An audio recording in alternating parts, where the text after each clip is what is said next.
ஆதாரம் நீர்தான் ஐயா.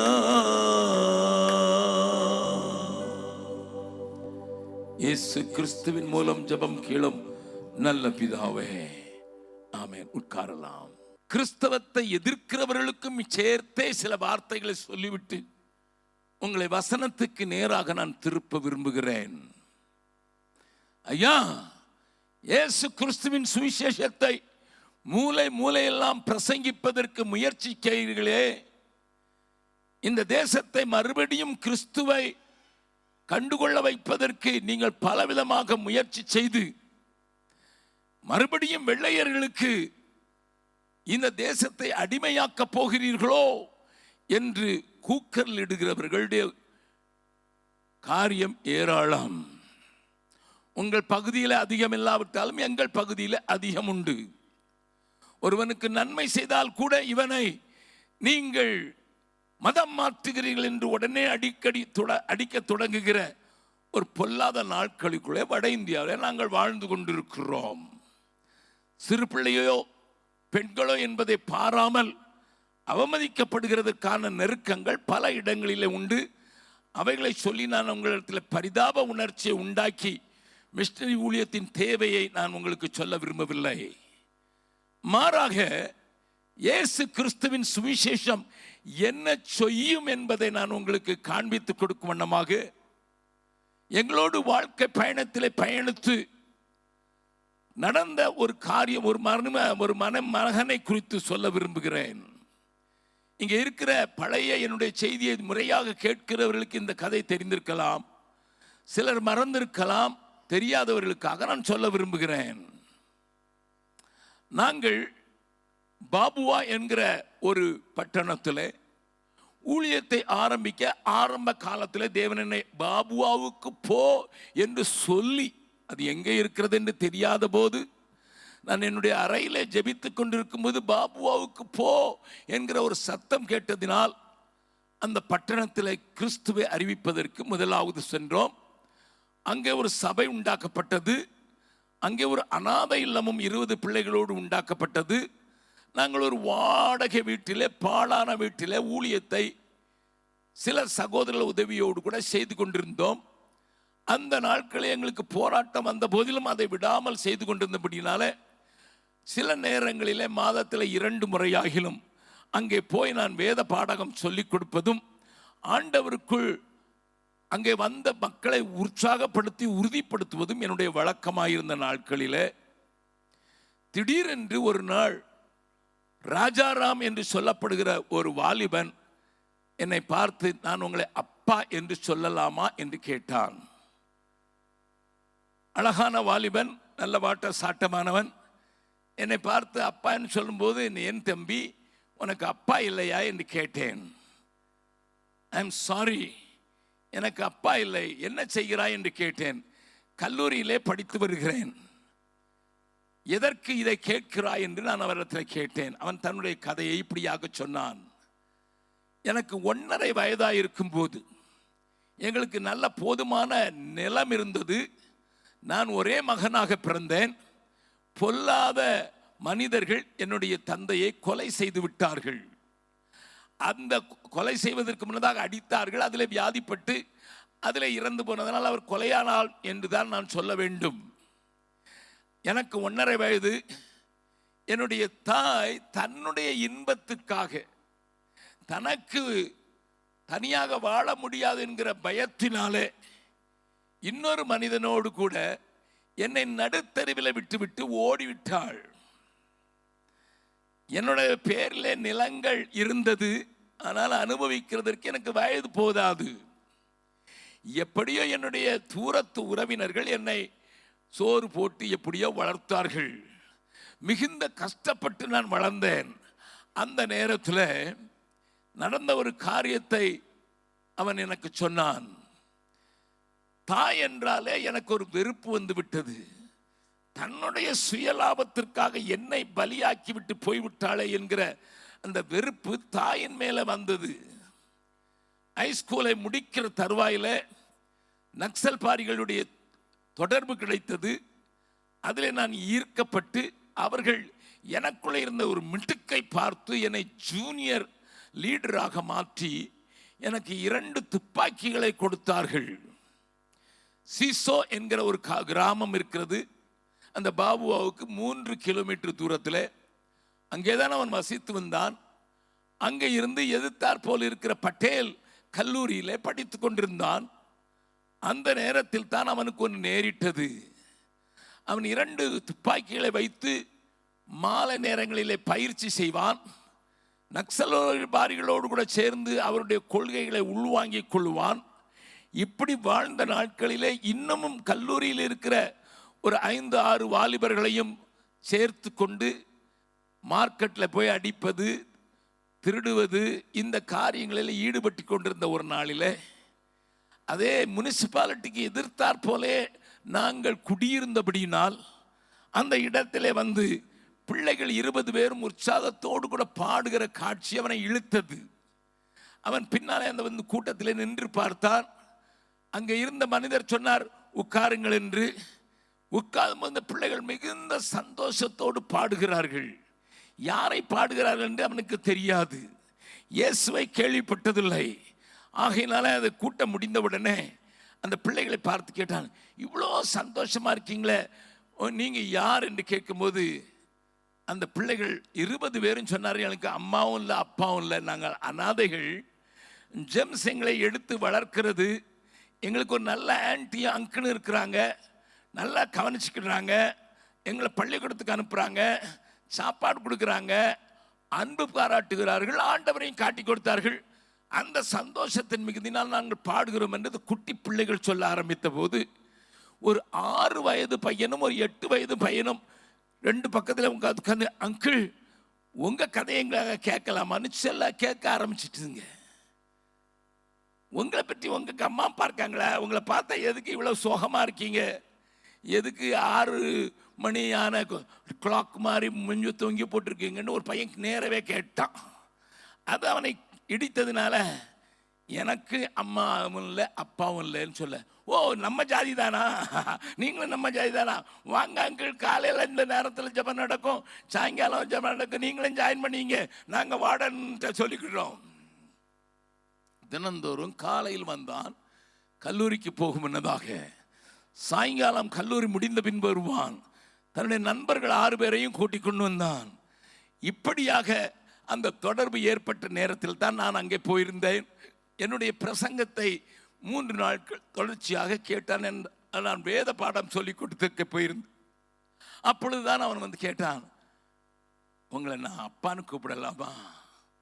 நான் சொன்னேன், தம்பி உனக்கு நல்ல அப்பாவை நான் இன்ட்ரோடியூஸ் பண்ணி விடுறேன்.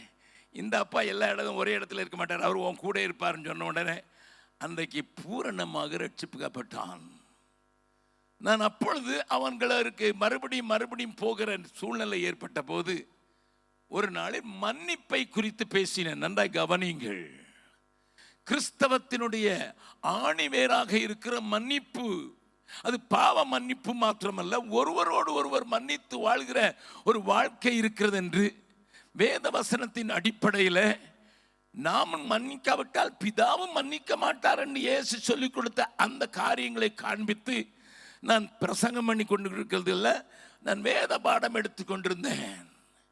நீ மன்னிக்காவிட்டால், நீ மன்னிக்கிறதற்கு தவறுவாயென்றால், மத்தேயு 18வது அதிகாரத்தில் சொல்லப்பட்டிருக்கிறது போல, உன்னுடைய கடன் பெரிதா இருக்கும்போது உன்னுடைய எஜமானனை மன்னித்து விட்ட போது, உன்னிடத்தில் கடன்பட்ட ஒரு சின்ன கடனாளியை நீ மன்னிக்காமல் அவனை சிறைச்சாலையில் போடுகிற சம்பவத்தை சொல்லி அந்த மனிதனை கூப்பிட்டு, எஜமானன் நான் உனக்கு மன்னித்தேன், நீ செய்யவில்லை, ஆகையினால I take back the forgiveness, உனக்கு கொடுத்த மன்னிப்பை நான் எடுத்துக்கொள்கிறேன் என்று சொல்லுகிற காட்சியை சொல்லி ஒரு வசனத்தை அவனுக்கு காண்பித்து கொடுத்தேன். நமக்கு தெரிந்த வசனம் வாசிக்கலாம். மத்தேயு எழுதின சுவிசேஷம் 18வது அதிகாரம், மத்தேயு எழுதின சுவிசேஷம் 18வது அதிகாரம் 35வது வசனத்தை வாசிக்கலாம். நீங்களும் அவனவன் தன் சகோதரன் செய்த தப்பிதங்களை தன் சகோதரன் செய்த தப்பிதங்களை மனப்பூர்வமாய் மன்னியாமல் போனால் என் பரமபிதாவும் உங்களுக்கு இப்படியே செய்வார் என்று சொன்ன அந்த ஓமையை சொல்லி நான் முடித்து விட்டேன். அடுத்த நாள் காலையில ஒரு தடவை பிரசங்கம் பண்ணிவிட்டு போக வேண்டும் என்று நான் அவர்களுக்கு சொன்னேன். இந்த பையன் ஓடி வந்தான், ராஜாராம். அவன் இப்பொழுது நீ டேடி என்று சொல்ல ஆரம்பித்து விட்டான். டாடி, நான் நாளைக்கு காலையில் வர்றது வரைக்கும் இருங்க, பஸ்ஸை பிடிச்சி போயிடாதீங்க. நான் சொன்னேன், எனக்கு இருக்கிறதே ஒரு பஸ்ஸுப்பா, அதை விட்டா நான் ஒரு நாள் இங்கே இருக்கணும், நான் அதை பிடிக்கணும்னு சொன்னும்போது கண்டிப்பாக எனக்கு பார்க்க கொடுங்க, நீங்கள் நான் வந்த பிறகு போங்க அப்படின்னு சொல்கிறான். எனக்கு அது விளங்கவில்லை. நான் முயற்சி செய்ய முடியாது, பஸ்ஸுக்குன்னு ஒரு டைம் இருக்கிறது, அதற்குள் நீ வந்தால் நான் உனக்காக காத்திருக்கிறேன் என்று சொன்னேன். நான் காலை கூட்டத்தை முடித்துவிட்டு உடனடியாக அவசரமாக நான் போய்விட்டேன். அவனை காணோம். நான் பஸ் ஸ்டாண்டுக்கு போகும்போது பின்னால் ஓடி வருகிறான். ஓடி வந்து, டாடி வந்துட்டேன். எங்கடா போயிருந்தேன்? பஸ் கொஞ்சம் பேருக்காக நின்று கொண்டிருந்ததுனால ஒரு 10 நிமிஷம் அவனோட பேசும்படியாக நேரிட்டது. நேற்று நீங்கள் பேசின வார்த்தை என்னை அதிகமாய் பாதித்தது. நான் கல்லூரியில் படித்து இயேசுவை ஏற்றுக்கொண்டு ஞானஸ்தானம் பெற்றிருக்கிறது உண்மை என்றாலும், உங்களால் தான் ஞானஸ்தானம் பெற்றேன், நீங்கள் தானே எனக்கு ஞானஸ்தானம் கொடுத்தீர்கள். ஆமாம், ஆனால் என்கிட்ட ஒரு காரியம் தொக்கிக்கிட்டு இருந்தது. நான் ஆண்டவரை ஏற்றுக்கொண்ட போது என்னிடத்தில் இந்த 2 துப்பாக்கியில் ஒன்றை தூக்கி இருந்து விட்டேன், ஒன்றை மாத்திரம் பத்திரமாய் வைத்திருந்தேன். ஏனென்றால் என் தாயை பார்க்கிற நாளில் அவள் உயிரோடு வாழக்கூடாது என்று நான் யோசித்திருந்தேன் அல்லவா. ஆகினாலே அவளை கொல்வதற்காக வைத்திருந்தேன். நேற்றைய தினத்தில் தான் அவளை தேடி சென்று அவள் இருந்த கிராமத்துக்கு போய் துப்பாக்கியை காட்டின போது அவர்கள் வெலவெலத்து போனாள். என் தாய், என்னை கொல்ல வந்து விட்டாயா என்று கத்துகிறாள். என்னை அவர்களுக்கு அடையாளம் தெரியவில்லை, அவளுடைய பிள்ளை என்று. அப்பொழுது சொன்னேன், ஏசு என்கிற ஒருவரை என்னை சந்தித்திராவிட்டால் நான் உன்னை பிணமாக்கி இருப்பேன். அந்த இயேசுவை சந்தித்தேன், எனக்கு ஆண்டவர் ஒரு புதிய அப்பாவை தந்து விட்டார். பரலோகத்தின் தகப்பனையும் தந்திருக்கிறார், பூலோகத்திலையும் எனக்கு தகப்பன் தந்திருக்கிறார் என்று சொல்லி அவளுடைய காலடியிலே துப்பாக்கியை தூக்கி போட்டுவிட்டு நான் நேரடியாக ஓடி வந்தேன். கொஞ்சம் லேட் ஆயிடுச்சு. நான் இப்போ ஆண்டோடைய பிள்ளை, முழுதும் ஆண்டோடைய பிள்ளை. நல்லா கவனிங்க. என்னை பைபிள் காலேஜுக்கு அனுப்புங்கள் என்று சொன்னான். அவனை தேராதூனில் இருக்கிற பைபிள் காலேஜில் 3 வருடங்கள் படிக்க வைத்தோம். பின்னதாக வந்து மாணவர்கள் மத்தியில் நான் ஊழியம் செய்ய விரும்புகிறேன் என்று சொன்னதுனால மாணவர்கள் மத்தியில் உபயோகப்படுத்தி எடுத்துக்கொண்டோம். ஒரு பீகாரை சேர்ந்த ஒரு டீச்சரை அவளுக்கு திருமணம் செய்து விட்டோம். அவர்கள் 2 பேருமாக சேர்ந்து கல்லூரி மாணவர்கள் மத்தியில் ஊழியம் செய்து கொண்டிருந்தார்கள். ஒரு நாள் திடீரென்று கயா பட்டணத்தில் இருந்த அவன் திடீரென்று ஒரு நாள் என்னை தேடி வந்தான். 2 பேரும் வந்தார்கள். அப்பா, நான் உங்கள் பிள்ளை தானே? ஆமாம். உங்களை ஃபாலோ பண்ணணுமா இல்லையா? ஆமாம். நீங்கள் விசுவாசத்தில் உங்கள் வீட்டில் யார் தாங்குவாங்கன்னு தெரியாமல் பாஷை தெரியாத பீகாருக்கு வந்தீங்க. நீங்கள் யாரை நம்பி வந்தீங்க? நாங்கள் இயேசுவை நம்பி வந்தேன். இப்போ எனக்கு உதவித்தொகை ஜெம்ஸில் இருந்து வேண்டாம், நானே ஊழியம் செய்து போகிறேன், விசுவாசத்தை காண்பிக்கிறதுக்கு எனக்கு சான்ஸ் கொடுங்கன்னு சொன்னான். நான் சொன்னேன், டேய், இப்போ தானே உன்னை நம்பி ஒருத்தர் பொண்ணு கொடுத்துருக்காங்க, நீ வேற பட்னி அவளை போட்டுறக்கூடாதுன்னு சொல்லிட்டு, அந்த பிள்ளை பேர் நீலிமாவை கொன்றாதடா அப்படின்னு சொல்லிட்டு அவன்கிட்ட சொல்லும் போது அவன் சொன்னான், விசுவாசத்தால் நீதிமான் பிழைப்பான்னு நீங்கள் தானே சொன்னீங்க, செத்தான்னா இருக்குது. அவன் எனக்கு பிரசங்கம் பண்ண ஆரம்பிச்சிட்டான். சரி என்று நான் அவனை அனுப்பிவிட்டேன். அவளுக்கு 2 பிள்ளைகள் பிறந்தார்கள். கதையை எல்லாத்தையும் சொல்ல விரும்பவில்லை. தன்னுடைய நிலத்தில இருந்து ஒரு பிடி அரிசியும் அவன் வாங்கினதில்லை, அது அப்படியே கடந்தது. ஊருக்கும் திரும்பி வரவில்லை. கயா பட்டணத்தில் இருந்து என்னுடைய சகோதரர்கள் பெல் போன்றவர்கள் நன்றாக அறிவார்கள். அவனுக்கு சில நேரங்களில் கொஞ்சம் மனதிலே போராட்டங்கள் வந்ததினால ஏற்படுகிற தொந்தரவுகள் இருந்தாலும் 2 பிள்ளைகளையும் படிக்க வைத்தார்கள். இன்றைக்கு பீகாருக்கு 2 அருமையான டாக்டர்கள் கிடைத்திருக்கிறார்கள். கரங்களை தட்டி ஆண்டவர் மகிமைப்படுத்தலாமா? பெண் இன்றைக்கு ஒரு சூப்பர் ஸ்பெஷலிஸ்ட் கோர்ஸுக்கு அப்ளை பண்ணியிருக்கிறார். அதாவது பிஜி முடிச்சிட்டா. அடுத்த பையனும் டாக்டர், பெஸ்ட் டாக்டராக உருவாகிவிட்டான். சுவிசேஷம் ஒரு நக்சல் பாரியாக ஜூனியர் லீடராக இருந்தவனை மாற்றினது மாத்திரலையா, பீகாருக்கு 2 டாக்டர்களை உருவாக்கி கொடுத்திருக்கு. மறுபடியும் கரங்களை மேலே தூக்கி இந்த தேவனுக்காக, இந்த அவருடைய சுவிசேஷத்துக்காக நன்றி செலுத்தலாமா? Who did it? கிறிஸ்தவத்தை எதிர்க்கிறவர்களே, வாய் விட்டு நீங்கள் அலற வேண்டும். நாங்கள் ஆட்களை அழிப்பதற்கல்ல, ஆண்டவர் சொன்னார், நான் அழிக்கிறதற்கல்ல, ஜீவன் உண்டாயிருக்கவும் அது பரிபூர்ணப்படவும் வந்தேன் என்று சொன்ன அந்த ஆண்டவரை நாம் பிரசங்கிப்பதுதான் சுவிசேஷ பணி, மிஷனரி பணி. I try to challenge you because how much we must be grateful to God for the precious gift of the gospel. நம்ம கையில் இருக்கிற இந்த மேன்மையான சுவிசேஷம் மனிதனை மாற்றுவது மாத்திரமல்ல, உயர்த்தி மகிழ்கிறது மாத்திரமல்ல, உபயோகமுள்ள பாத்திரமாக மாற்றுவது என் ஆண்டவர் தந்திருக்கிற கிறிஸ்துவத்தின் வேத புஸ்தகமும் இயேசு கிறிஸ்து மாத்திரமே. ஆகையினால் தனையா அலறிக்கொண்டு சொல்லுகிறோம். உனக்கு தெரியவில்லை, உன் கண்கள் அடைக்கப்பட்டிருக்கிறது. நான் இந்த உதாரணத்தை சொல்றத ப்ரூவ் பண்ணுன்னா என் கூட வா, வட இந்தியாவுக்கு வந்து பார். அவர் இந்த டாக்டர்களை உனக்கு முன்னதாக நிறுத்துகிறேன். தாழ்மையுள்ள, அமைதியான, நேர்த்தியான, நக்சலைட்டுக்கு பிறந்த 2 டாக்டர்களை இந்த சுவிசேஷம் உருவாக்கி இருக்கிறது. நீ உடனே சொல்லுவ, அவன் பிள்ளைய டாக்டராக்க சொல்லி தான் அவன் கிறிஸ்தவன் நான், நீ போய் சொல்லுவ. உனக்கு தெரியாது, உனக்கு விளங்காதது. அதுக்கு நான் கிறிஸ்தவனானதுக்கு, நான் அவனை பிள்ளைக்கு படிக்கிறதுக்கு நான் காசு கொடுக்கவில்லை. கர்த்தரை நம்பினான். கர்த்தர் அவனை உயர்ந்த ஸ்தலங்களிலே நடக்க பண்ணியிருக்கிறார். ஆனால் நம்மளை பார்த்து அப்படி யாரும் சொல்லணும், அப்படி சொல்றது இல்லை. சுவிசேஷம் உங்களை மாத்தலையான்னு கேட்பாங்க.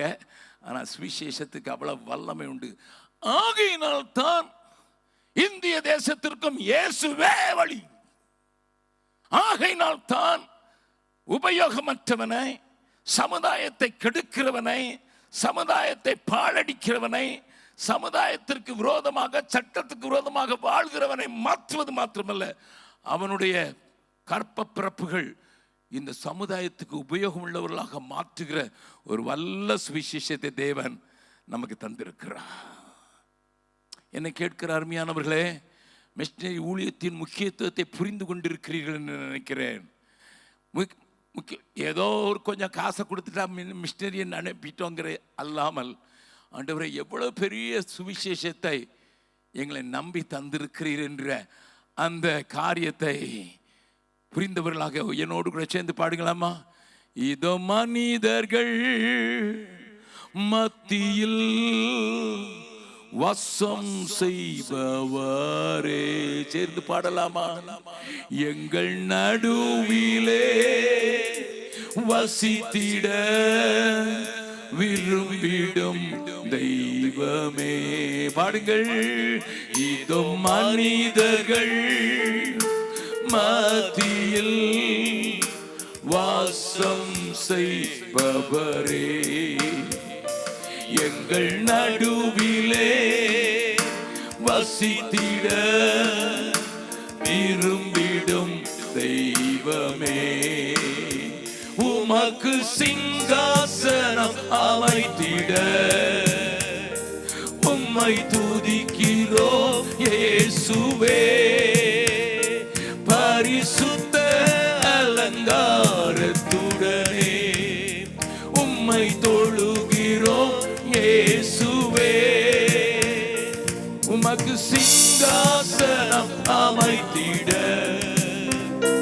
உம்மை துதிக்கிறோம் இயேசுவே. பரிசுத்த அலங்காரத்துடனே உம்மை தொழுகிறோம் இயேசுவே. எங்கள் மத்தியில் உலா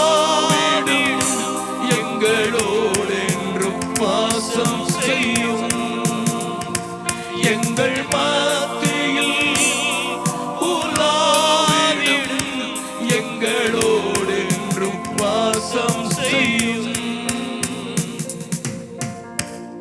ஆகையினால் தான் ஆண்டவர் இஸ்ரவேல் ஜனங்களை விடுதலையாக்கி வனாந்தரத்தை தாண்டச் செய்வதற்கு அவர்களுக்கு வழி நடத்துகிற நல்ல ஆண்டவராக கையை பிடித்து எடுத்துக்கொண்டு போன அந்த நேரத்தில் தேவ நோக்கத்தை அவர்கள் புரிந்து கொள்ளவும் இல்லை, அதை செய்வதற்கு தீவிரம் காட்டவும் இல்லை என்பதுதான் எனக்கு வேதனை தருகிற காரியமாக இருக்கிறது. ஒரு வசனத்தை வாசிக்கும்படியாய் கேட்கிறேன். கானானிலே கொண்டு அவர்களை வைத்த போதும் கூட அவருடைய நிலைமையை குறித்து ஆண்டவர் என்ன சொல்கிறார் என்பதை நாம் படித்திருக்கிறோம். ஆனாலும் பார்க்கும்படியாக நான் கேட்கிறேன்.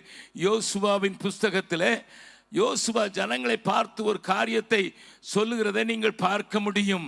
யோசுவாவின் புஸ்தகத்தில் ஆண்டவர் அவர்களை கொண்டு வந்து வைத்த இடத்துல அவர்களுடைய நிலைமை எப்படி இருக்கிறது என்பதை இங்கே ஆண்டவர் நமக்கு காண்பித்து கொடுக்கும்படியாக அவர்கள் ஒரு காரியத்தை அவன் சொல்லுகிறான். அதை கொஞ்சம் பார்க்கலாம். யோசுவாவின் புஸ்தகம் 23வது அதிகாரம் 1வது வசனத்தையும் 2வது வசனத்தையும் முதலாவது வாசிக்கலாம். கர்த்தர் இஸ்ரவேலை சுற்றிலும் இருந்த அவருடைய எல்லா சத்துருக்களாலும் யுத்தமில்லாதபடிக்கு இளைப்பாற பண்ணி அநேக நாள் சென்ற பின்பு யோசுவா வயது சென்று முதிர்ந்தவனான போது யோசுவா இஸ்ரவேலின் மூப்பரையும் தலைவரையும் நியாயாதிபதிகளையும் அதிபதிகளையும் மற்ற எல்லாரையும் அழைப்பித்து அவர்களை நோக்கி, நான் வயது சென்று முதிர்ந்தவனானேன். அவன் நன்றாய் கவனிங்கள். அந்த நேரத்தில் சொன்ன ஒரு வார்த்தையை சொல்வதற்கு தான் இந்த பின்பகுதியை காண்பிக்கிறேன். இப்பொழுது 18வது அதிகாரத்தினுடைய 3வது வசனத்தை வாசிக்கலாம். ஆகையால் யோசுவா இஸ்ரவேல் புத்திரரை நோக்கி, உங்கள் பிதாக்களின் தேவனாகிய கர்த்தர் உங்களுக்கு கொடுத்த தேசத்தை சுதந்தரித்துக் கொள்ளப் போகிறதற்கு நீங்கள் எந்த மட்டும் அசதியாயிருப்பீர்கள். They were very slack. ஆண்டவன் தந்தேன் என்று சொன்ன தேசத்தையும் சத்துருக்களை குளவிகளை கொண்டே விரட்டிவிட்ட தேசத்தையும் அவர்கள் சண்டையிடும் போது அவர்களுக்கு தருணம் வேண்டும் என்று கேட்டுக்கொண்ட போது சந்திரனையும் சூரியனையும் அதே இடத்துல யோசுவாவினுடைய வார்த்தையின்படி நிறுத்தி அவர்களுக்கு சந்தர்ப்பங்களை தந்த ஆண்டவர் கொடுத்த தேசத்தை அவர்களை அந்த தேசத்தின் கனிகளை புசிக்க வைத்து அதில் ருசியை கண்ட அவர்களை சுதந்திரித்துக் கொள்ளுங்கப்பா. I have removed all the obstacles. எல்லா தடைகளையும் மாற்றி இருக்கிறேன் போப்பான்னு சொன்னா அசதியாய் உட்கார்ந்திருந்தார்களாம். இன்றைக்கும் தேவ சபை அப்படித்தான் இருக்கிறது என்று நான் தைரியமாக மிஷனரியா இருக்கிறபடியினால் சொல்லுவதற்கு எனக்கு உரிமை இருக்கிறது. ஏனென்றால் தேசத்தின் பல பகுதிகளுக்கு கடந்து செல்கிறவன். என்னை கேட்கிற அருமையான தேவ சபையே, இந்த மிஷனரி பெருவிழாவில் உங்களுடைய கவனத்தை நான் திருப்ப விரும்புகிறேன். We haven't done as much as we should. நாம் செய்ய வேண்டிய அளவுக்கு இன்னும் செய்யவில்லை. காரணம், நம்முடைய கவனங்கள் எல்லாம் வேறு பக்கமாக இருக்கிறது. நம்முடைய நோக்கங்கள் எல்லாம் சிதறடிக்கப்பட்டது. சத்ருவுக்கு பூரணமாக இடம் கொடுத்து விட்டான் என்று நேற்றைய தினத்தில் கொஞ்சம் சொன்னேன். இன்றைக்கும் ஒரு முக்கியமான காரியத்தை உங்கள் முன்னதாக நான் வைக்க விரும்புகிறேன். அது என்ன?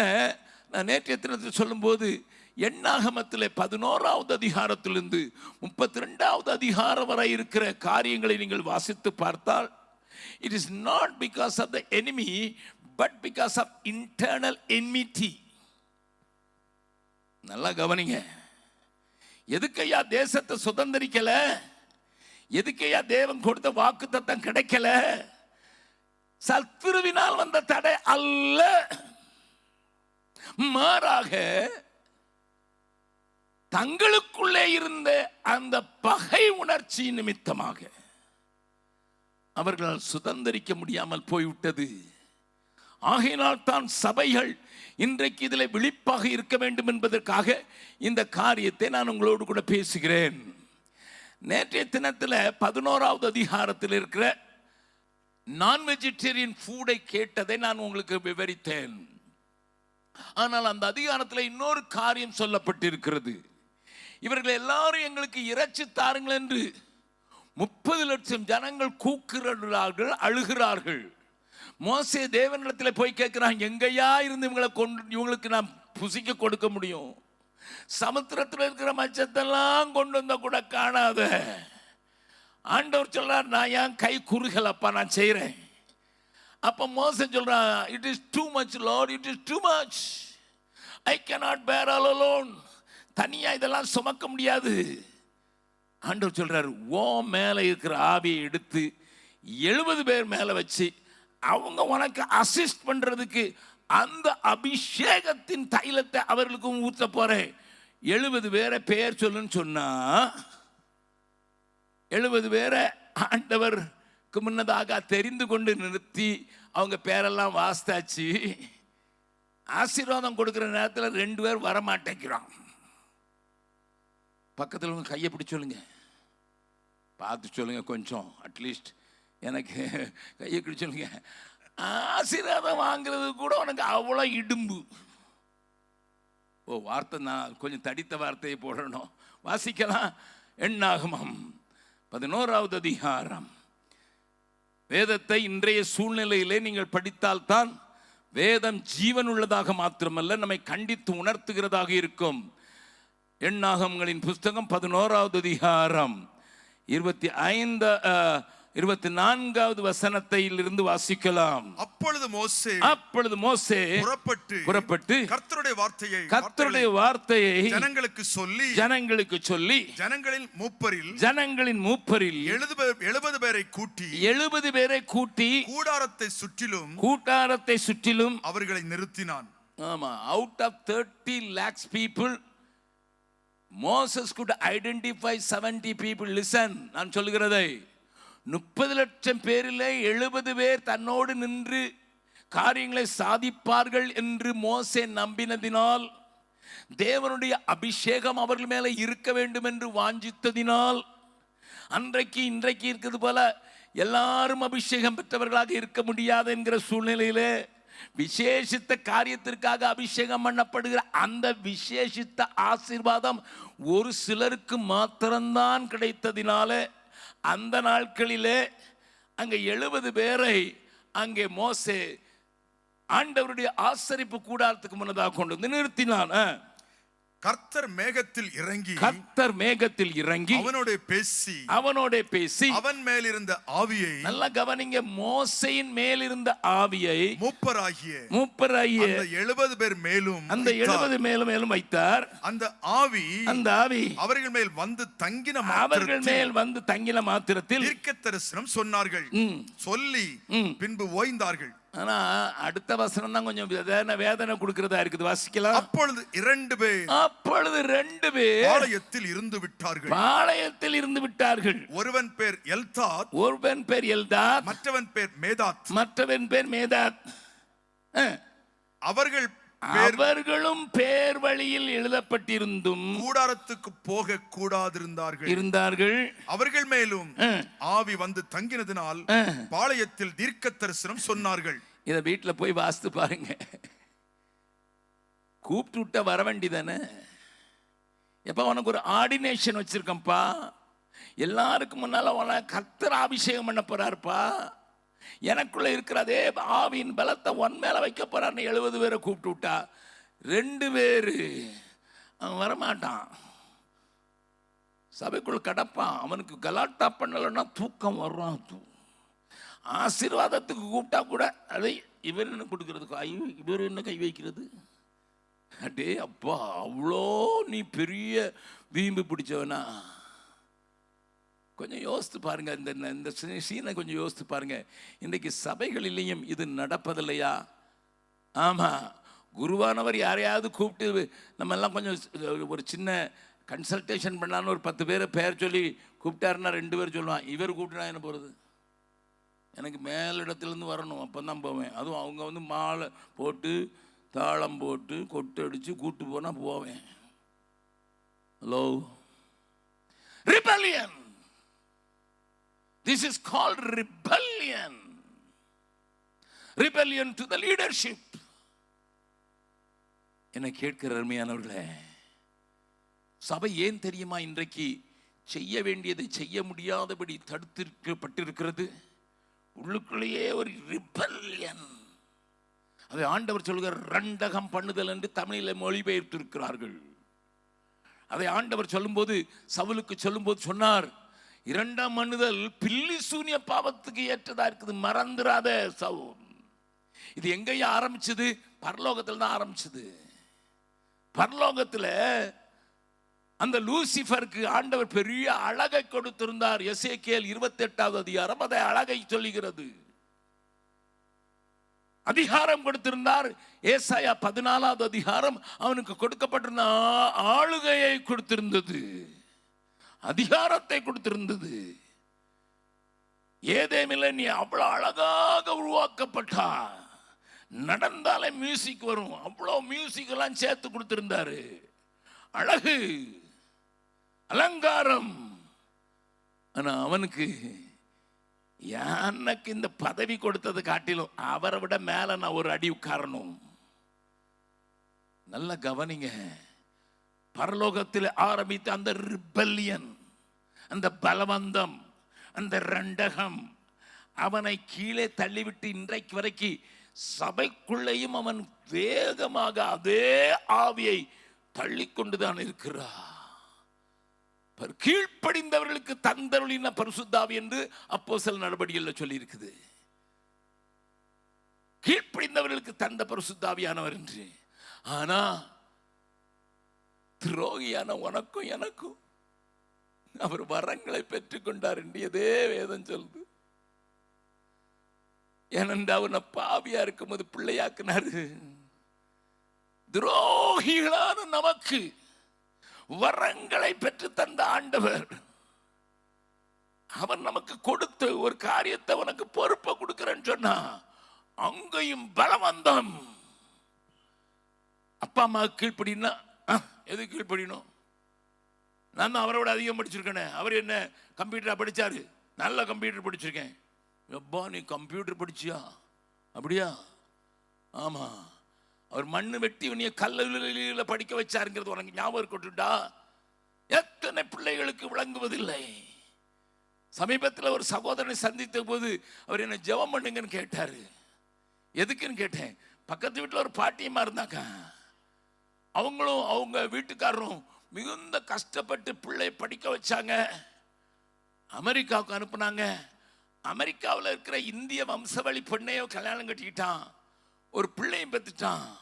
இவங்களுக்கு ஆசையா இருந்தது, பேர பிள்ளைய பார்க்கணும், ரொம்ப ஆசையா இருந்தது. கேட்டதை சொல்றேன். பேர பிள்ளைய பார்க்க மாட்டோமா? நம்ம பிள்ளைக்கு பிள்ளை பிறந்துட்டு அவனை படிக்க வச்சு வெளிநாட்டுக்கு அனுப்பணும். அவன் கல்யாணத்துக்கு தான் நம்ம போக முடியல, ஏன்னா அவன் அங்கே கல்யாணம் பண்ணிக்கிட்டான். இப்ப பேரன் பிறந்திருக்கிறான்னு சொல்றான். பார்க்கலாம், அப்பப்ப வீடியோல வேற காட்டுறான். இதை அவங்க பேர பிள்ளைன்னு காட்டுறான். அந்த பிள்ளையும் கையை காலை ஆட்டிக்கிட்டு எங்களை கூப்பிடுறது மாதிரி இருக்குது. பேரன் எடுத்து கொஞ்சணும், முத்தம் கொடுக்கணும், எங்க கனவெல்லாம் நினைவாகுதுன்னு சொல்லிக்கிட்டு இருக்கும்போது திடீரென்று தந்தை வியாதிப்படுகிறார். தந்தை வியாதிப்பட்ட போது அந்த தந்தை, ஏமா உங்க அப்பா ரொம்ப சீரியஸ் ஆயிட்டாரு திடீர்னு, என்ன பாத்ரூம்ல வலிக்கு விழுந்துட்டாருடா, பின்னால் அடிபட்டுச்சு, நிறைய பணம் செலவாகுது, பக்கத்தில் இருக்கவங்கெல்லாம் வாங்கிட்டேன், என்கிட்ட ஒரு காசு இல்லை, நீ அனுப்புன்னு சொல்லியிருக்கேன். அங்கிருந்து நேரம் கிடைக்கும் போது வர்றேன். மகன், ஆமா. ஆனா நடந்தது என்னதுன்னா, மகன் வர்றதுக்குள்ள அப்பா போயிட்டாரு. அப்பா போயிட்டதுனால அம்மா தனியாயிட்டாங்க. தந்தை இறந்த 4 நாட்கள் கழித்து வந்து அந்த பிள்ளை எல்லா வேலையும் முடித்து விட்டு, அம்மா நீங்க இங்க தனியா இருக்கக்கூடாது, நீங்க தனியா இருக்க வேண்டாமா, எங்க கூட வந்துருங்க. அப்பாவுக்கு தாய்க்கு கேட்க வேலை, அட்லீஸ்ட் இதாவது கிடைச்சது. இங்க நான் தனியா இருந்து என்னடா செய்ய போறேன்? இந்த பெரிய வீட்டில் வேற நீங்க இருக்க போறீங்க, தனியாக உங்களுக்கு போர் அடிக்கும், பிள்ளையோடு இருக்கலாம் வாங்க என்று சொல்லி அவளிடத்தில் எல்லா கையெழுத்துக்களையும் வாங்கி சொத்தை 4 கோடி ரூபாய்க்கு வித்திருக்கிறான். I am not telling a story sir. என் காதுகளினாலே பக்கத்து வீட்டில் நடந்த காரியத்தை எனக்கு ஒரு சகோதரன் சொன்னதினால் சொல்கிறேன். 4 கோடி ரூபாய்க்கு வித்திருக்கிறான். வித்துவிட்டு அம்மாவிடத்தில் சொல்லியிருக்கான், அன்னைக்கு போகிறோம், ரெடியா இருங்க, எல்லா பொருளாட்கள் எல்லாம் அங்கே போய் வாங்கி தந்துடுறேன், ஒரு சின்ன பையன் மட்டும் எடுத்தீங்கம்மான்னு சொல்லிட்டு விமான நிலையத்தில் கொண்டு வெளியே உட்கார வச்சுட்டு, நான் உங்களுக்கு டிக்கெட்லாம் ரெடி ஆக்கி நான் உங்களை கொண்டு வந்துடுறேம்மான்னு சொல்லிட்டு பக்கத்தில் இருக்க ஒரு டீ ஸ்டாலில் உட்கார வச்சுட்டு போனவன் 6 மணி நேரம் ஆச்சு, 7 மணி நேரம் ஆச்சு, ஆளை காணும். இதை பார்த்த ஒரு விமான நிலைய அதிகாரி வந்து கேட்டிருக்கிறாரு, ஐயா என்னம்மா இங்கே ரொம்ப நேரமாக உட்காந்துருக்கீங்க, என் பிள்ளை உள்ளே போயிருக்கான், எனக்கு டிக்கெட் வாங்கிட்டு வந்துட்டு என்னைய கூப்பிட்டு போக வந்திருக்கான். எந்த ஃப்ளைட்லம்மா? அமெரிக்காவுக்கு போகிறது. இல்லை ஏதாவது உனக்கு அடையாளம் தெரியுமாம்மா? ஆமாம் என் பிள்ளை எனக்கு சொன்னா, அமெரிக்கன் ஏர்லைன்ஸில் வந்தானா. அப்படியாம்மா? அமெரிக்கன் ஏர்லைன்ஸில் காலையில் போய் 6 மணி நேரம் ஆச்சுமா. 6 மணி நேரம் ஆச்சா? அந்த ஆஃபீஸ் அந்த தாயின் மேலே பரிதாபம் கண்டு உள்ளே போய் பார்த்தா அவன் மகன் போன டிக்கெட் லிஸ்ட்டில் அவன் பேர் இருக்குது, போயிட்டான். பணம் போயிடுச்சு. தாய்க்கு ஒன்றும் இல்லை, தெருவில் விட்டு போயிட்டான். அந்த ஆபீசர் வந்து சொல்றாரு, தாயே உன்னை பிள்ளை உன்னை ஏமாத்திட்டான், உனக்கு வாழ்வு கொடுக்குறேன்னு சொன்னான், ஆனால் உன்னை கொண்டு போறதுக்கு இல்லை, உன்னை தெருவில் நிறுத்திட்டு போயிட்டான், எல்லாத்தையும் கொண்டு போயிட்டான். என் பிள்ளை அப்படி செய்ய மாட்டான், என் பிள்ளை அப்படி செய்ய மாட்டான். நிச்சயமா இங்க மறுபடியும் ஒரு தடவை செக் பண்ணுங்க, போயிருக்க மாட்டாங்க, என்ன இல்லாம போக மாட்டாங்க. மறுபடியும் 1 மணி நேரம் கழித்து அதே அதிகாரி வருகிறார். சாரிம்மா, உங்க மகன் வர முடியாது, வரவும் மாட்டான். ஐயா, அதோட அவ உயிர் போயிடுச்சு. My dear people, this is the world. This is the world. மாயை உலகம், அதையும் நம்பாதே, மனுமக்கள் மனமும் மாறி போகுமே, நித்திய ஜீவனை நேசித்தால் இப்போதே நித்தியம் உனக்கு கொடுக்கக்கூடிய ஒரே நம்பிக்கை உன் இயேசு மாத்திரம்தான். இந்த உலகம் உன்னை ஏமாத்தும். இப்ப இந்த 2 பேரையும் மோசே கூப்பிட்டு விடுறாங்கப்பா, எனக்கு ரொம்ப இருக்குதுன்னு சொல்லி அவங்கள கூப்பிட்டு விட்டேன். ஆண்டவர் என் மேல வைக்கிற ஆவியை உங்க மேல வைப்பேன்னு சொல்லி இருக்கிறாரு. முடியாது. ஆனா தேவ ஜனத்தை குறித்து பாரம் கொண்ட ஆண்டவர், தேவ ஜனம் தேசத்தை சுதந்திரிக்க வேண்டும் என்கிற ஆசை கொண்ட ஆண்டவர், அவன் பாளையத்திலே இருந்துட்டாலும் வராட்டாலும் கீழ்ப்படியாட்டாலும் அவனை அங்கே அபிஷேகிக்கிறார். கரங்களை வைத்து ஆண்டவருக்கு நன்றி செலுத்தலாமா? இதுதான் கிருபையே, கிருபையே, மாறாத நல்ல கிருபையே. தெரிந்தவர்கள் பாடலாமா? கிருபையே, கிருபையே, மாறாத நல்ல கிருபையே, உங்க கிருபைதான் என்னை தாங்குகின்றது, உங்க கிருபைதான் என்னை நடத்துகின்றது, உங்க கிருபைதான் என்னை தாங்குகின்றது, உங்க கிருபைதான் என்னை நடத்துகின்றது. கிருபையே, கிருபையே, மாறாத நல்ல கிருபையே, கிருபையே, கிருபையே, மாறாத நல்ல கிருபையே. உடைக்கப்பட்ட நேரத்திலெல்லாம் என்னை உருவாக்கின கிருபையது. உடைக்கப்பட்ட நேரத்திலெல்லாம் என்னை உருவாக்கின உருவாக்கின கிருபை. ரெண்டு கரங்களை உயர்த்தி சொல்லுவோம். கிருபையே கிருபையே மாறாத நல்ல கிருபையே. கிருபையே கிருபையே கிருபையே கிருபையே மாறாத நல்ல கிருபையே.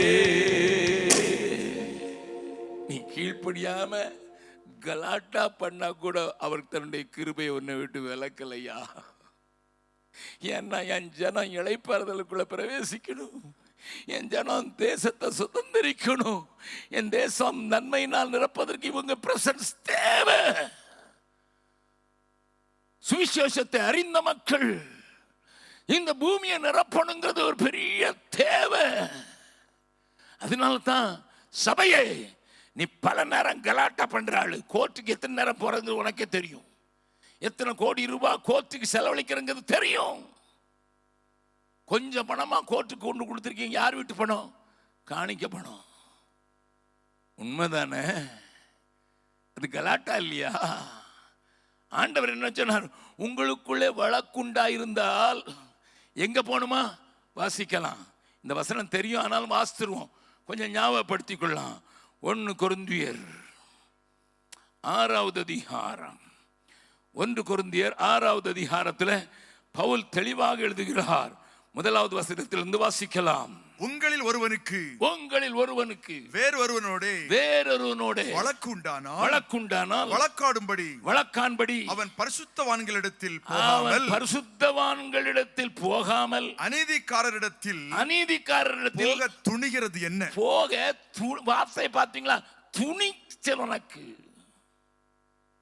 தூத்துக்குடி பட்டணத்தில் கூட்டம் நடத்துறதுக்கு போனா அங்க இருந்த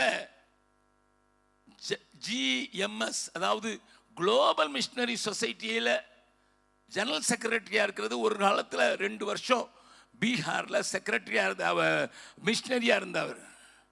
குடும்ப பிரச்சனை நிமித்தம் திரும்ப வந்து மறுபடியும் ஐயர் பட்டம் பெற்று இன்றைக்கு ஒரு நல்ல குருவானவராக மாறினது மாத்திரமல்ல, ஒரு பாரமுள்ள சகோதரனாக வாழ்ந்து கொண்டிருக்கிறார். அவர் என்னை பார்த்து சொன்னார், அண்ணே நீங்கள் தான் வந்து கொஞ்சம் இந்த வாலிபர்களை தட்டி விடணுன்னே, தயவு செய்து ஒரு நாள் மீட்டிங் 2000 பேரை கூட்டிடுறேன்னே சபைகளில் இருந்து வாலிபர்களை. நீங்கள் வந்து ஒரு நாள் அவங்கள தட்டி எழுப்பி விட்டு கொஞ்சம் ஆண்டவருடைய காரியத்திற்கு வர சொல்லுங்கண்ணே. மிஸ்டர் வரமாட்டேங்கிறாங்கண்ணே, எங்கள் ஸ்தாபனத்துக்கு கிடைக்க மாட்டேங்கிறாங்கண்ணே, டீச்சராக கூட வரமாட்டேங்கிறாங்கண்ணே. என்னை கெஞ்சி அழுதாரு. ஆகினால நான் அவரிடத்தில் சரி என்று ஒரு நாள் கொடுத்துருந்தேன். அவர்கிட்ட இருந்து அதுக்கு பிறகு எனக்கு பதிலே வராதனால நான் மறுபடியும் கேட்டேன், ஐயா என்ன கூட்டம் இருக்குதா?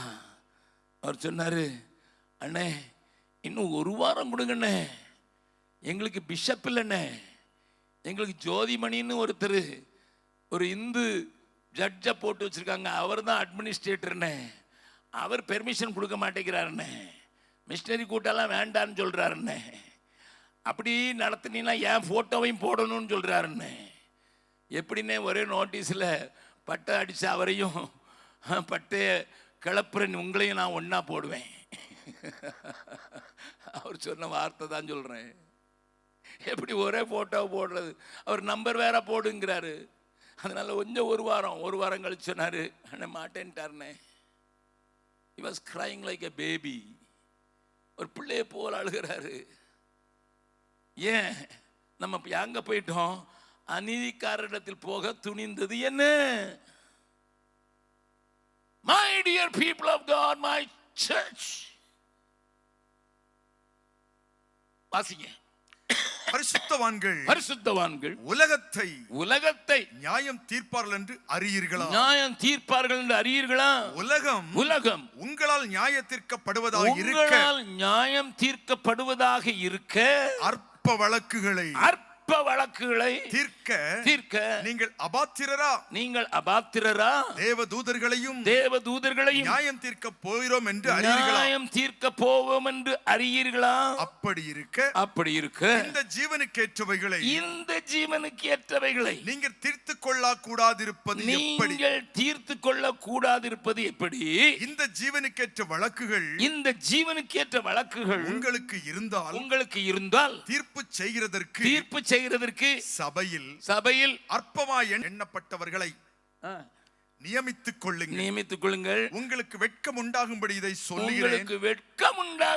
சொல்லுகிறேன். சகோதரனுக்கும் உண்டான வழக்கை தீர்க்கத்தக்க விவேகி ஒருவனாகிலும் உங்களுக்குள் இல்லையா? இத்தனை லட்சத்தை நான் எழுப்பி கொடுத்தனடா, ஒரு ஆள் இல்லையா? 7வது வசனம், நீங்கள் ஒருவரோடு ஒருவர் வழக்காடுகிறது எவ்விதத்திலும் குற்றமாயிருக்கிறது. அப்படி செய்கிறதை in any way நீ கோர்ட் போறது in any form வேதத்தின்படி குற்றம்.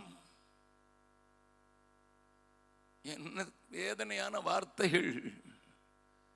இன்றைய சபைகளின் நிலவுகளை பார்த்து வெளியே இருந்து யாரோ நம்ம சர்ச்சை வந்து கொள்ளையடிச்சான், சரி நம்ம போலீஸில் போய் ஐயா எங்கள் சொத்தை பாதுகாத்து கொடுங்கன்னு சொல்கிறோம். அது நம்ம சண்டை போடக்கூடாதுன்னு போகிறோம்.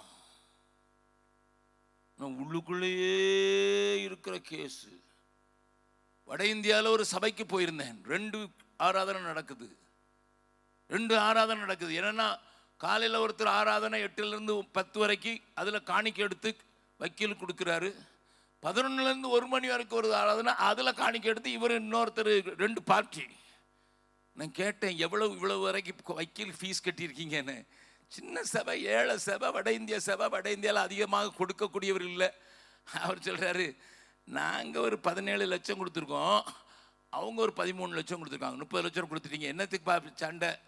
நோட்டு புக்கை காண அடிச்சிட்டானுங்க. அப்படி அப்பா, எவ்வளோடா நோட்டு புக்கில் இருந்தது?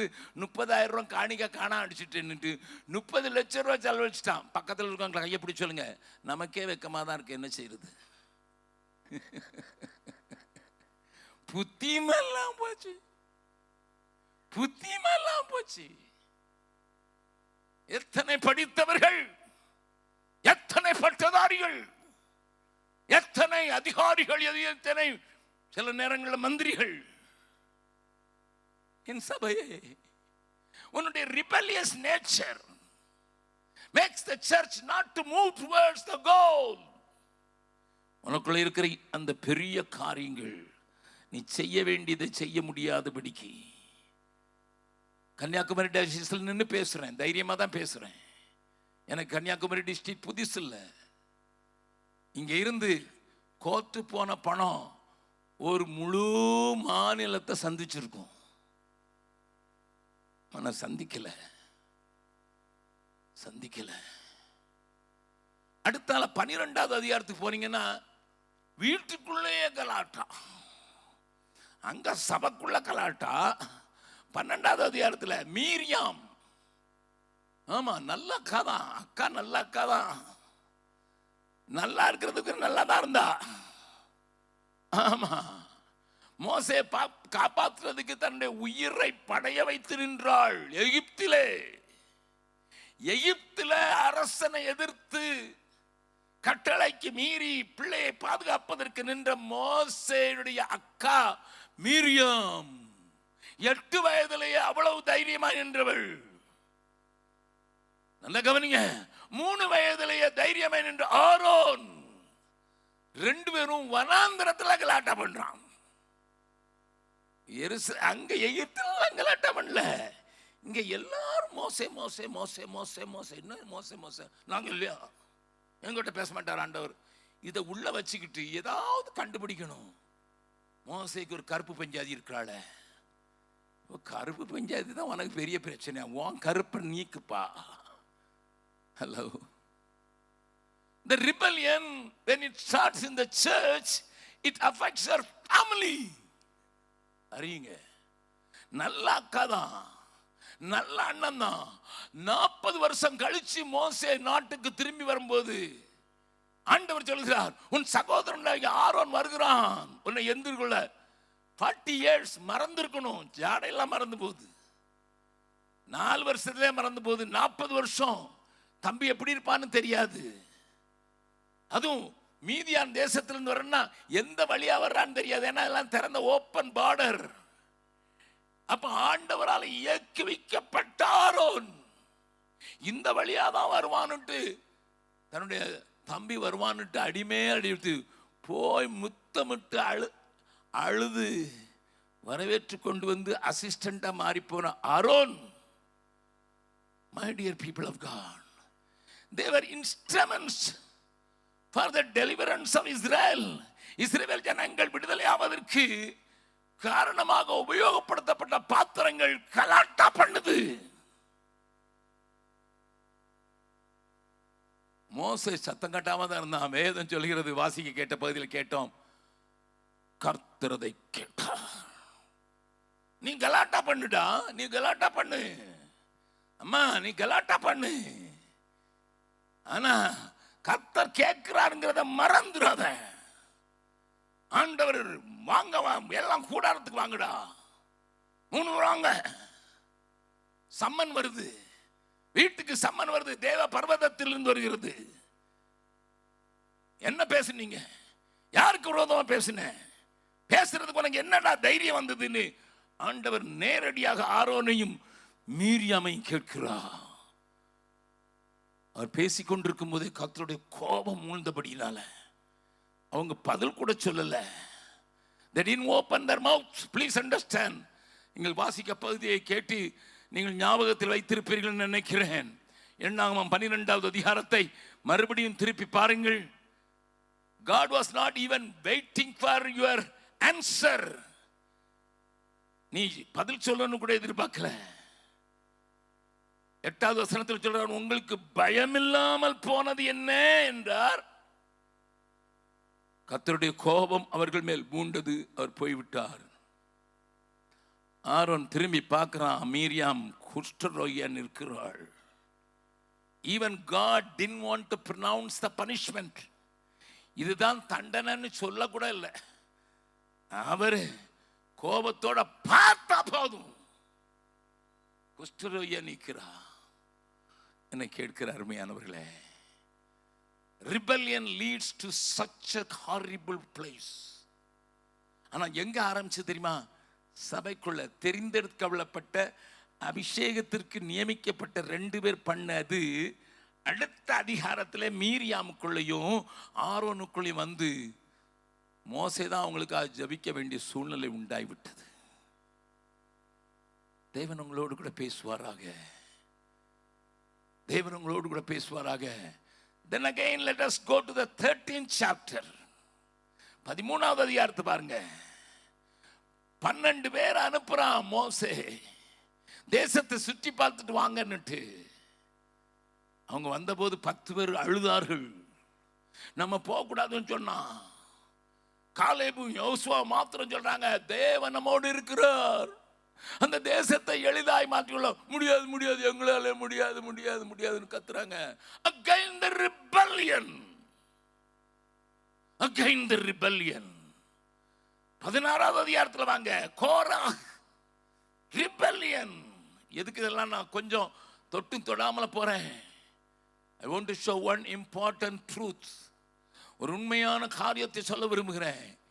எங்கெல்லாம் பலவந்தம், எங்கெல்லாம் இரண்டகம், எங்கெல்லாம் ரிபல்லியன் இருக்கிறதோ அங்கே அவர்களுக்கு அழிவு மாத்திரமல்ல, லக்கையும் தொட முடியாமல் போய்விட்டார்கள். என் அருமை சபையே, இந்த மாலை வேளையில் நான் உங்களோடு கூட அதிகமான காரியங்களை உணர்த்து வைக்கும்படியான வார்த்தைகளை சொல்லியிருக்கிறேன். நம் கையில் இருக்கிற சுவிசேஷம், ஜீவன் அழியாமை உள்ள இந்த சுவிசேஷத்தை இந்த தேசத்துக்கு கொண்டு போவதற்கு தான் தேவன் உங்களை நியமித்தார், அழைத்தார். நான் படித்தது கால்டுவெல் ஸ்கூல். கால்வென்கிற பிஷப் உண்டாக்கின அந்த ஸ்கூலிலே, தூத்துக்குடி பட்டணத்திலே நான் படித்தேன். எனக்கு அவரை குறித்து ஒரு பெரிய மதிப்பு உண்டு. என்னென்றால் அவருடைய 200வது நினைவு விழாவில் அவருடைய கல்லறையில் மேலே நின்று பேசும்படியான பாக்கியம் இடையன்குடியிலே கிடைத்தது. இடையன்குடியில் ஒரு சிறு குடிசையை போட்டுக்கொண்டு அவர் தன்னுடைய ஊழியத்தை ஆரம்பிக்கும் முன்னதாக சென்னையிலிருந்து 700 கிலோமீட்டர் கால்நடையாக கிறிஸ்துவை சுமந்து வருகிறார். முடியுமா உன் ஜனத்துக்கு நன்மை செய்வதற்கு? என் ஜனம் அறியாத பிரதேசத்திலிருந்து, குளிர் பிரதேசத்திலிருந்து வேநீர் காலத்தில் கால்கள் பொய்த்து போய் பொத்து போய் விரிந்து 700 கிலோமீட்டர் நடந்து அவர் ஒரு குதிரை வாங்கியிருந்தார். குதிரையும் செத்து விட்டது வழியில. குதிரை செத்து போனது.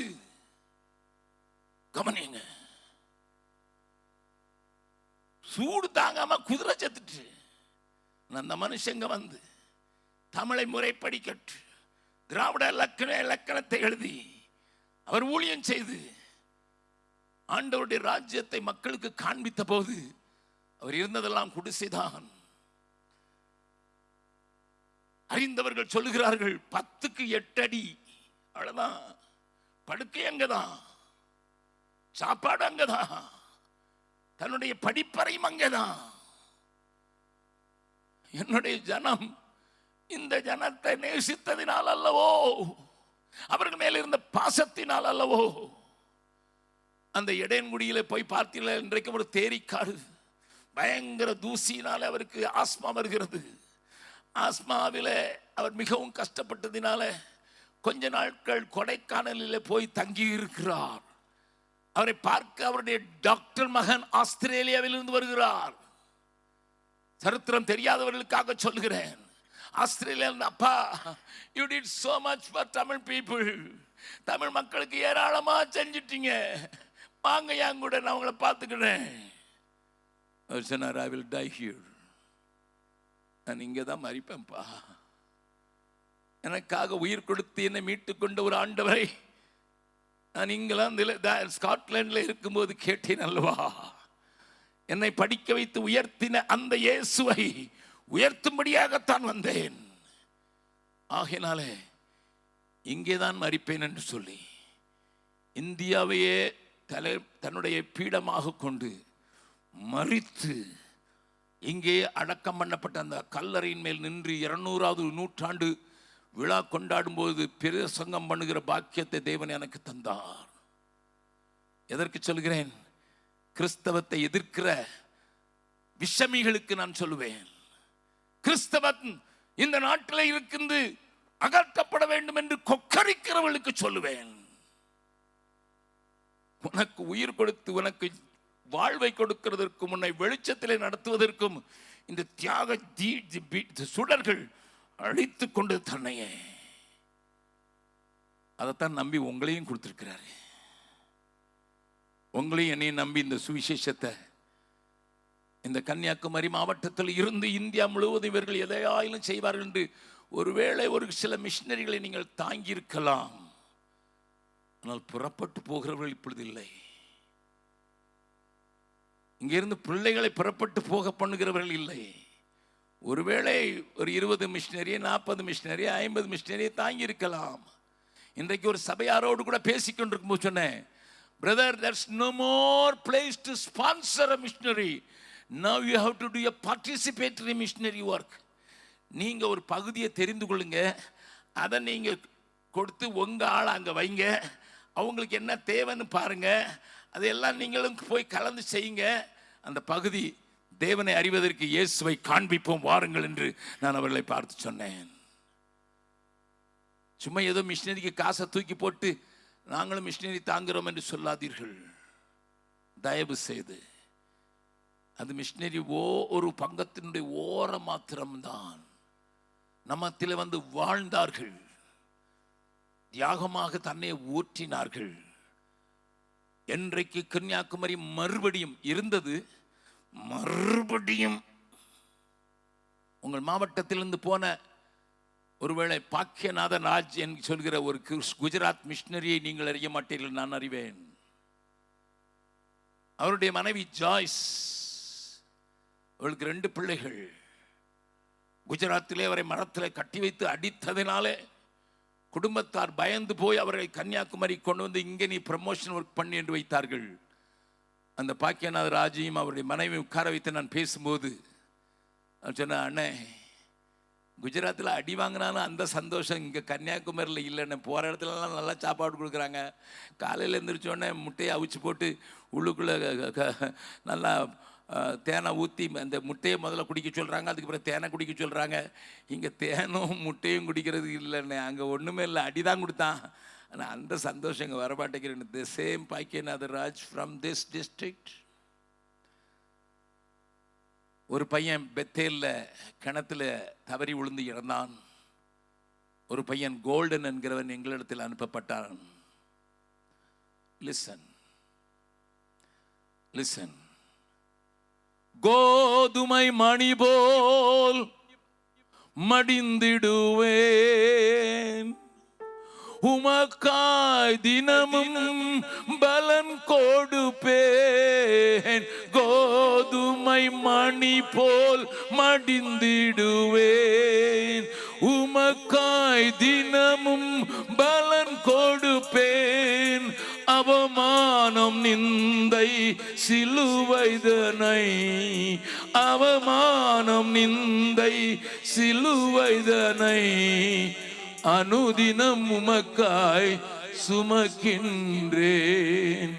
உமக்காகத்தானே ஐயா நான் உயிர் வாழ்கிறேன் ஐயா. உமக்காகத்தானே ஐயா நான் உயிர் வாழ்கிறேன் ஐயா. இந்த உடலும் உள்ளம் எல்லாம் அன்பர் உமக்காகத்தானே ஐயா. இந்த உடலும் உள்ளம் எல்லாம் அன்பர் உமக்காகத்தானே ஐயா. தெரிந்தவர் பாடலாம். எத்தனை இடர்கள் வந்தாலும் எதுவும் என்னை அசைப்பதில்லை.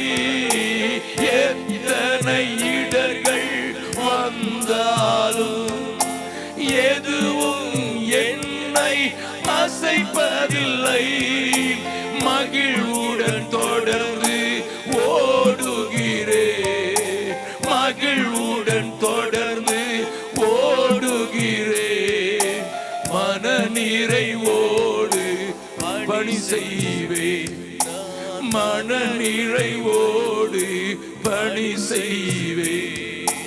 உமக்காகத்தானே ஐயா நான் உயிர் வாழ்கிறேன் ஐயா.